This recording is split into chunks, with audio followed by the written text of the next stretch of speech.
Dodge City and in the territory on west, there's just one way to handle the killers and the spoilers, and that's with a U.S. Marshal and the smell of Gunsmoke.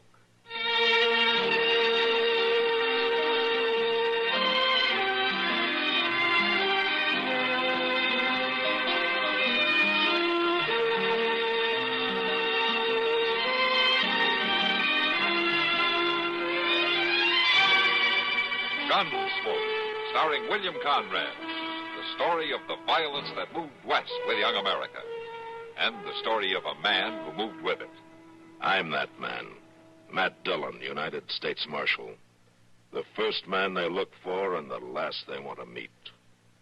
It's a chancy job, and it makes a man watchful and a little lonely.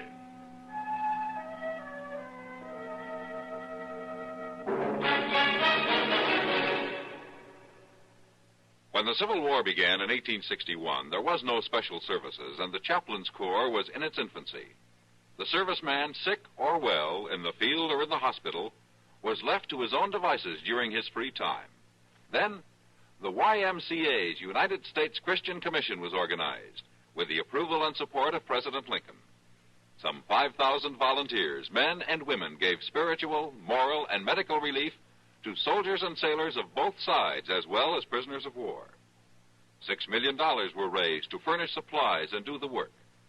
They saved the lives of hundreds of fighting men and gave themselves untiringly. Today, along with the Civil War's 100th observance, the Armed Services Department of the YMCA is observing its centennial. Through the years, it has continued to serve our armed forces in this country and overseas. We salute the YMCA on the 100th anniversary of this work and for its services to young people of all races and creeds around the world.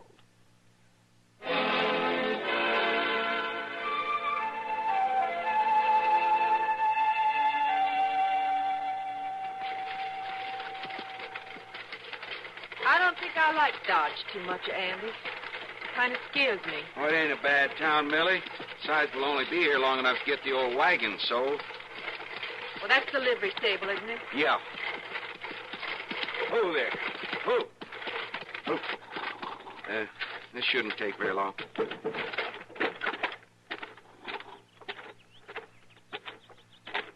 Hello? Hello, stranger. You run this stable? I own it. Moss Grimmick. Well, I'm Andy Coe. I had in mind to sell my wagon. Oh? I was told you might buy it. It's a good wagon. A little old, maybe. You must be kind of broke. We just moved into a shack down by the Arkansas, and we're looking to get a start somehow, but we need a little eating money till I find a job. I'll sell the wagon cheap, Mr. Grimmick. Well, maybe I can help you out. Let's have a look. What's that? Well, something spooked that team. They're running wild. Pull back. Pull out. Pull out.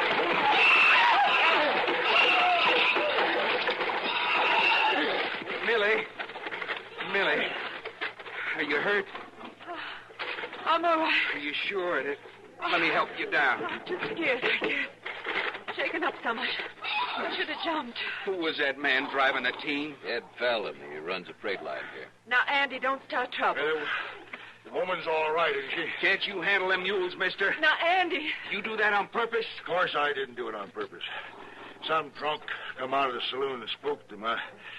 I feel terrible about this. Well, man. you ought to feel terrible. You nearly killed her, you darn fool. Andy!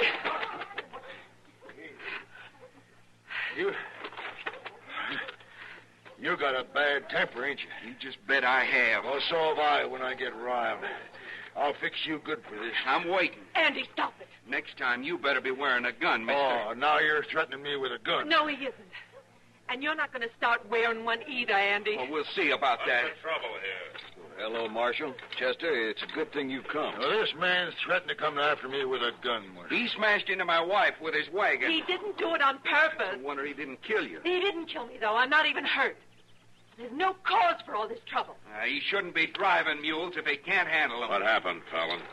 Cowboys spooked my team and they run off. I couldn't help it. Well, you sure ain't done their wagon much good. We were going to sell it, too. Oh. Well, I'll tell you what. I'll pay for it. What's it worth? Never mind about that. Would $20 cover I it? ain't asking for money. I'll take it. We need that money. Why, sure. Sure. Here you are, man. Thank you. You're pretty broke, are you? We're broke, all right. Well, maybe I can help you out. I'll give your husband a job, starting tomorrow. Andy. You here? Yeah. Yeah, I hear and I don't like it. Why should he offer me a job? It don't make sense. My gracious, Mr. Fallon's just trying to be nice to you. Looks to me like you could use a job, son. He's right, Andy. All right. All right, I'll try your job, Mr. Fallon, but probably not for long. You sure don't make it easy. Anyway, my office is right over there. I'll see you in the morning. And, good day, ma'am. Good day, Mr. Fallon. Why, you see? It worked out fine, Andy.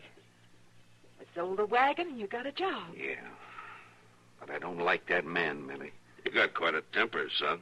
Why don't you just relax and take your wife on home? Huh? Yeah, sure. Come on. Goodness me, sure is a hothead, ain't he? Yeah, and a temper like that can cause a lot of trouble. Especially with a wife that pretty.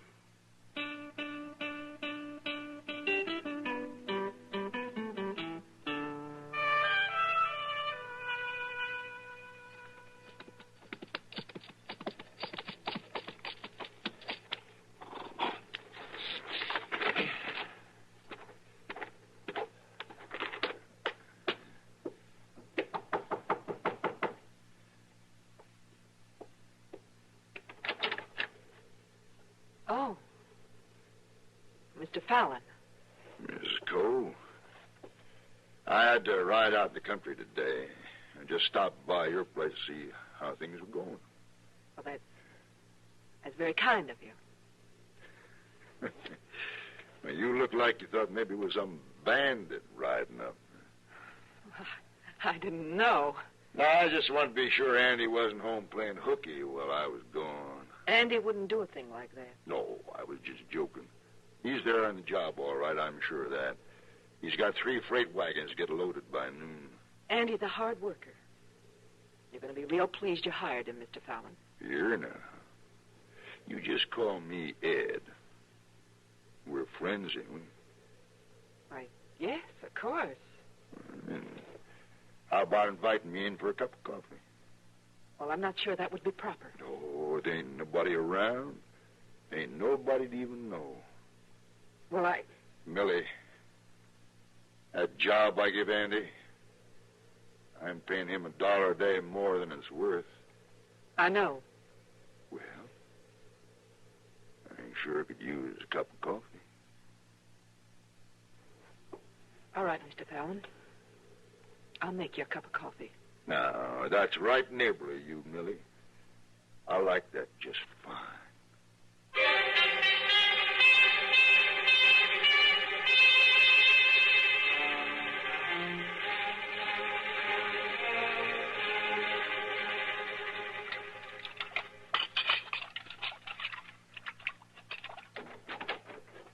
Hello, Millie. Oh, Andy. I didn't hear you ride up. No?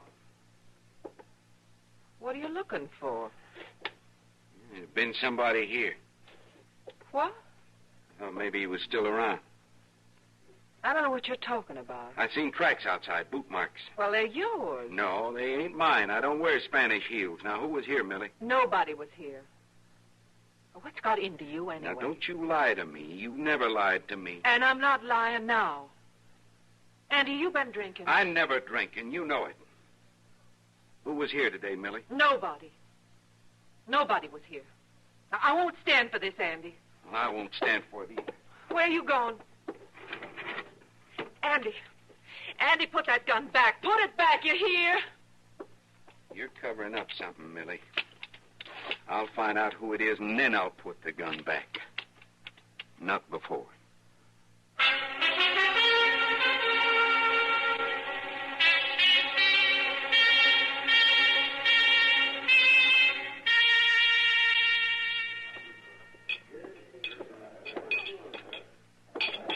you are, Matt. Thanks, Kitty. You know, that's better beer than we've been getting lately. Yeah, I think it is. Maybe I ought to start charging more for it. On second thought, kind of flat, isn't it? You're a hard man, Matthew. Say, how's Andy Cole getting along in his job with Fallon? I don't know, Kitty. I saw Andy today. He was wearing a gun. Well, that doesn't exactly make him stand out around here, does it?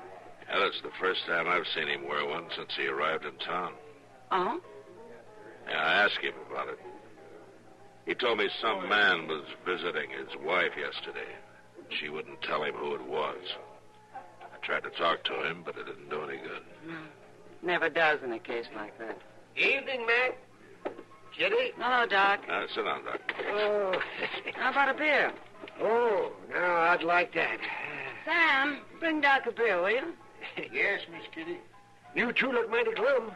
Something wrong? Hey, we're just talking about Andy Cole. Andy Cole. I met his wife today. Nice girl. Oh? Where'd you meet her? Here in town? No, I was driving by their shack by the river there, so I stopped and said hello.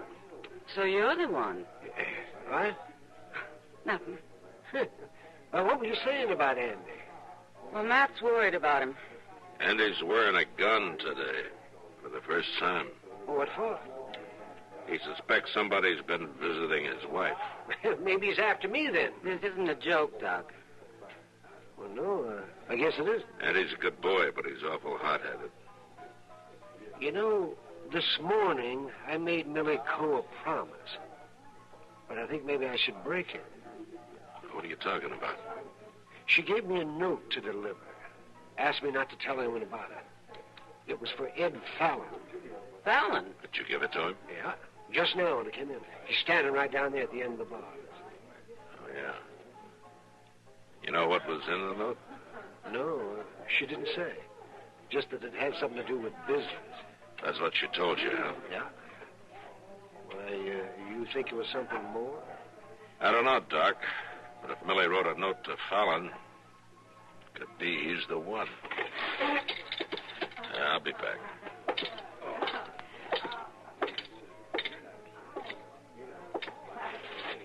Fallon? Yeah. Ah.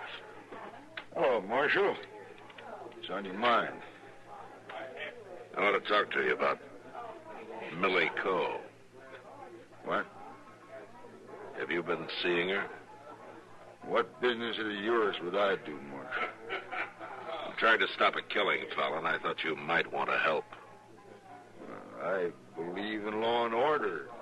You know that. Then keep away from Millie Coe. Now, look, Marshal. Andy's wearing a gun, Fallon. You saw him. If you have been seeing his wife and he finds out, he'll kill you. You seem to know a lot about this, Marshal. Enough to know that you got a note from her today. That note had to do with business. Whatever it was, I'm just warning you. Stay away from her.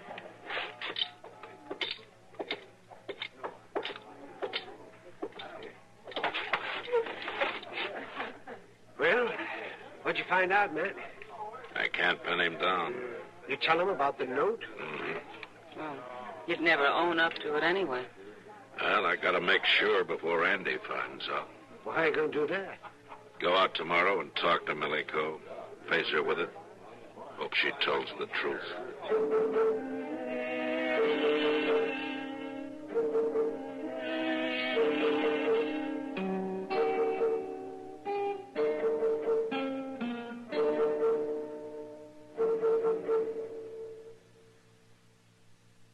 I learned to jump double Dutch today. It's fun.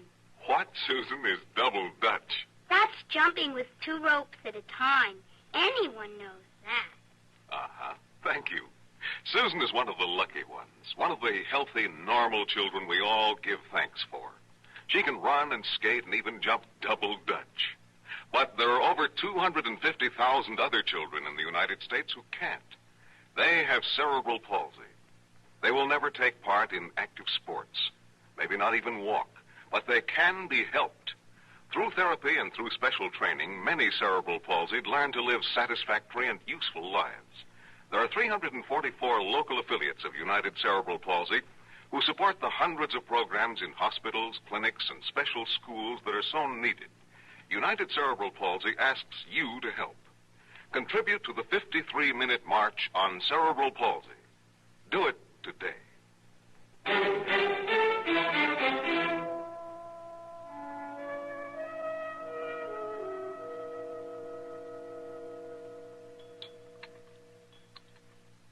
More coffee? No, thanks, Millie.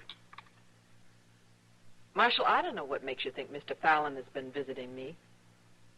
Andy's wearing a gun, Millie, and he means to use it. I know. Was it Fallon?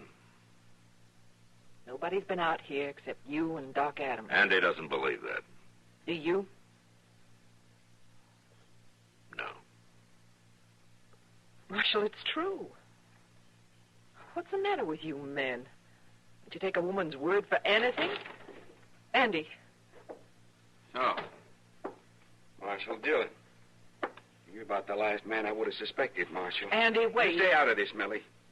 You just keep your hands where they are, Marshal. You're making a mistake, Andy. You've already made yours, and it was a bad one, a real bad one. Now, you listen to me. I'll kill you, Marshal. I swear I will. Andy, it wasn't the Marshal. No? Andy, I think it was Fallon. Fallon?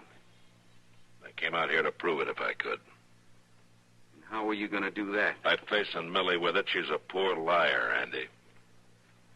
Was it Fallon, Millie?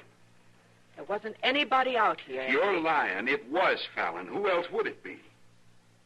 Sure, the whole thing figures out easy. Now, wait a minute, Andy. I know you're trying to stop a shooting, Marshal, but it won't do no good. I'll kill Fallon on sight. Not while I'm around, you won't. You're going to go back to Dodge with me, Andy, and we'll have this out there and without gunplay. Now, let's go. Don't worry, Millie. It's going to be all right.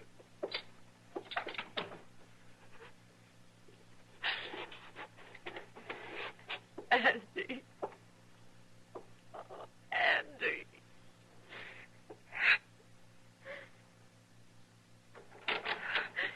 Andy. You. It's me, all right. You surprised? We're both here. Andy and the Marshal. Yeah, I seen them. I've been waiting for them to leave. How long you been here? Long enough to see Andy ride up. He knows it was you. He knows you've been visiting me. The Marshal told him. The Marshal told him. What kind of a lie is that? It's true. You told him, Millie. Nobody else could have. You got me in a fine mess now, haven't you? I wish I had told him. I wish I had. You're no better than the rest of them. Prettier, that's all. You get out of here. Not quite yet. First, I'm going to teach you a lesson. I'm going to teach you to keep your mouth shut. Get out of here. Like I said, not quite yet.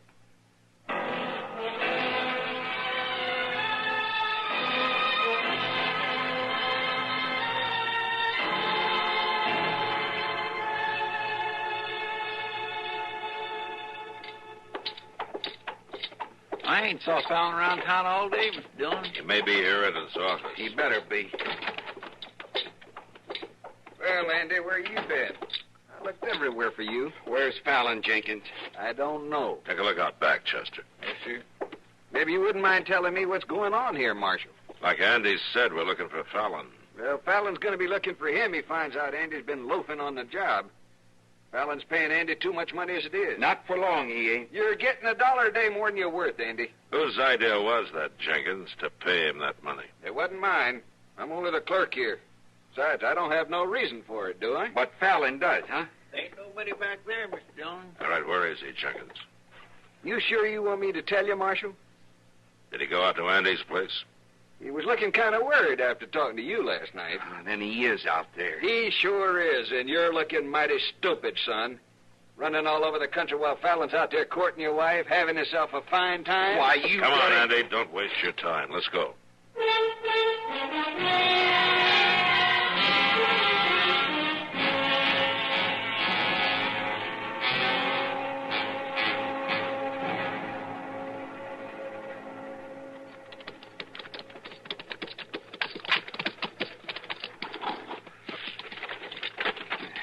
He no horse. He's sure he must have come afoot. I just got a feeling that there's something wrong. Andy. Millie. Millie, what happened to you? Andy. Well, what happened? Are you hurt? I'm all right. Fallon. Where's Fallon? He's here. I know it. Now, where is he, Millie? In there. In the house. Fallon. He got shot.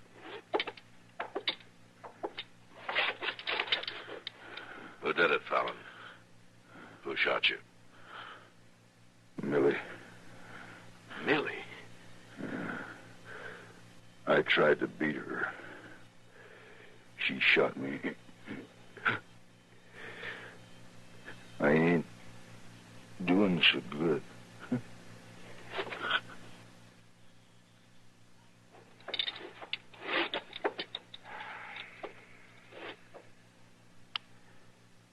better go on out to Millie.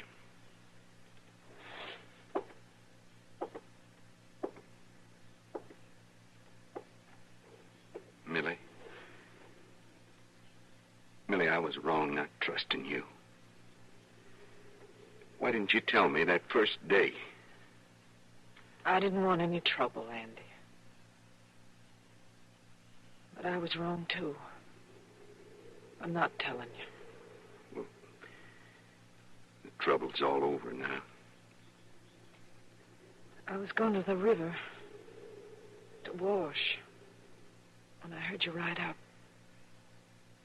Come on. I'll go with you.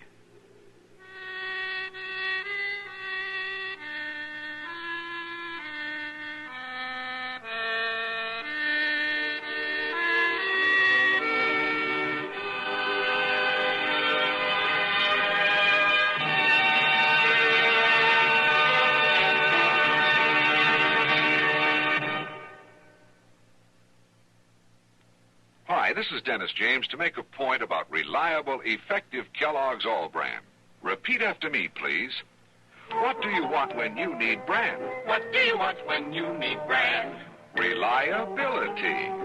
Reliability. Now, what do you get in Kellogg's All Brand? What do you get in Kellogg's All Brand? Reliability. Right. There's nothing like the reliable Kellogg way to get the effectiveness you want from brand. Kellogg's All Brand is the real Battle Creek formula with more of the vital brand bulk to help you keep regular. Low in calories and mighty appetizing. That's Kellogg's All Brand. And take advantage of the special rosebush offer now on the package. Famous Queen of the Garden rosebushes, 6 formally patented varieties, every one a beauty, at just a fraction of their usual cost. Yours for only 50 cents a bush when you include a box top from reliable, effective Kellogg's All Brand. Gunsmoke. Produced and directed in Hollywood by Norman Macdonald, stars William Conrad as Matt Dillon, U.S. Marshal. The story was specially written for Gunsmoke by John Meston and adapted for radio by Mr. Macdonald. Featured in the cast were Gene Bates, Vic Perrin, John Daner, and Harry Bartell. Harley Bear is Chester, Howard McNear is Doc, and Georgia Ellis is Kitty. This is George Walsh inviting you to join us again next week when CBS Radio presents another story on Gunsmoke.